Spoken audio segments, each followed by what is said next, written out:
Tonight, firefighters are battling the growing Yellow Lake fire, now at 19,000 acres in the Uinta Mountains. The biggest fire of the season is burning in October. And if you're wondering if fire season seems longer than it used to, the answer is yes.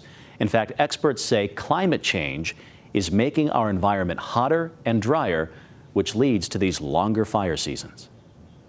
A wildfire of this severity, of this size, and this late in the season would have been extremely rare, if not unheard of, 15 or 20 years ago. Professor Bradley Washaw there teaches wildland fire science at Utah State University.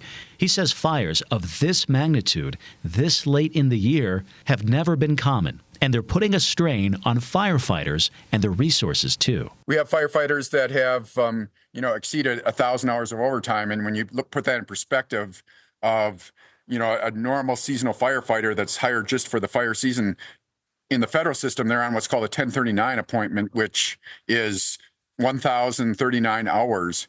I mean, they're working that many hours of overtime. And you look at incident management teams, we have people that it's a collateral duty. It's not their daily job, and they've gone out 5 times already this season. So that's having a major impact on our firefighting resources. The fires also have an impact on people who live in the fire's path, like this longtime timber family we met. The fire came through, burned through our timber cell. When the wind shifted hard Saturday, it came through our other timber cell that we just purchased a few weeks ago. So as of right now, we don't know if we have any more wood to, even go after. As far as we know, we may be going out of business. Professor Phil Dennison from the University of Utah says we'll have to adapt to smokier summers and falls as the effects of climate change become clear. In the coming years, we're going to have longer fire seasons. Fire seasons are going to be more severe. They'll start earlier,